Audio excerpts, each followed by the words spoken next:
ضمن یک بحث تاریخی پیوسته سوال‌های روی می‌زند که مناسبت عالمان با حاکمان میان خلق‌های مختلف در عصرهای گوناگون چگونه بوده است؟ کدام از دیگر پیروی می‌کرد؟ برای چی چنین بود؟ در طول این یا آن زمان کدام بالای عامه مردم سلطه بیشتر داشت؟ چون به عهد رومیان می‌نگریم دیده می‌شود که حاکمان مثل اوگوست و نیرون در سرای پادشاهی مشاوران از جمله فیلسوفان برای خود می‌گرفتند. در اروپای عصر میانه باشد سلطه دینی آمیخته با سلطه سیاسی زوری و ظلم و جهالت و ستم را بالای مردم عوام اروپای آن روزه جاری می‌کرد. کار به حد رسیده بود که سلطه دینی به مردم تلقین می‌نمود که نفوذ شاهان مقدس است و آنها با حق الهی حکومت می‌کنند. در زمان امروز نیز وضع چندان تغییر نکرده است، چون ابرمردان فیلسوف که در قرن 20 تأثیر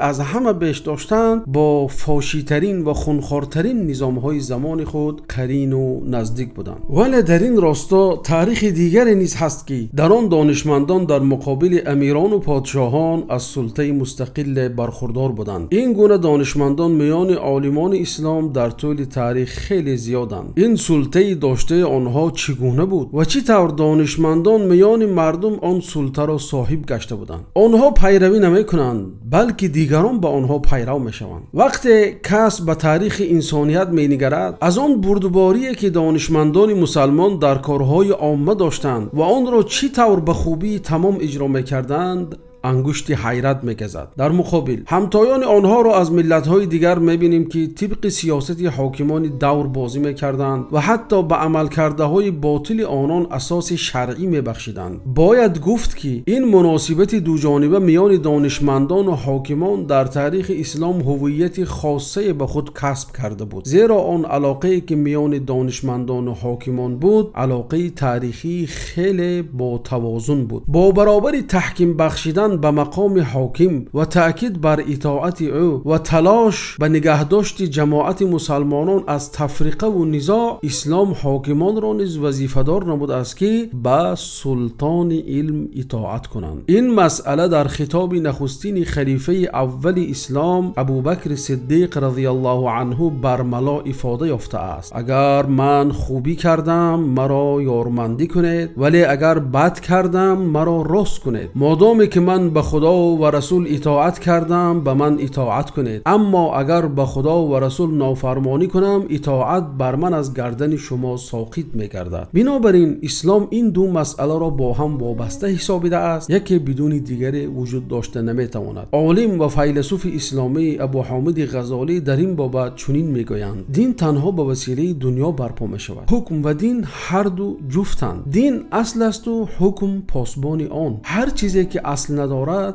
ویرانه است و هر چیزی که پاسبان ندارد بر هم می رود. حکم و نظام بدون سلطان نمی شود و راه نظام در جدا کردن حکومت ها با فقه است. از اینجاست که مسلمانان در طول تاریخ خود برای تحقیق این توازن تلاش میکردند. کاری که مستقل بودن عالمان را از سلطه و امور حکومت داری تقاضا دارد تا این چیز به پاکدستی و عدالت ایشان در گفتن حق لطمه نزند. همین بود که عالمان مسلمان مابین هم به دستور یگانه که علاقه آنان را با حاکمان به تنظیم می‌دارد سازش کرده بودند. چنانچه مورخ و دانشمند نامی امام شمس الدین ذهبی قید می‌کنند: آن دستور به مثل سازشنامه معنوی برای عالمان و فقیهان مسلمان بود. مقصد از آن تحقیق مستقل بودن آنها از یک طرف و نگهداشت توازن میان عالمان و حاکمان از طرف دیگر بود. بند نخستین این دستور تأکید بر آن می‌کرد که در هر مسئله باید از علم پیروی نمود نه از حاکمان. این مسئله در ضمن احکام فقهی زیاده که در حق حاکمان و پادشاهان وارد شده است انعکاس یافته است. بنابراین طرز عملکرد عالمان در مرحله‌های گوناگون تاریخ اسلامی همان راه روش بود که در موقع‌های تاریخی زیاد به نظر می‌رسد، مانند موقع عبدالله ابن عمر رضی الله عنه با حجاج ابن یوسف. چون خلیفه عبدالملک ابن مروان به حجاج امر می‌کند که در حج از ابن عمر پیروی نماید و به هیچ وجه خودسری نکند، با وجود آنکه حجاج آن زمان والی بود. امام ابن بطاله به این مسئله چنین تعلیق کردند: از این معلوم می شود که حاکم باید در مسئله دینی به گفت اهل علم عمل کند و برای آنان گردد، زیرا علم چیزی است که از آن پیروی می کنند و آن به هیچ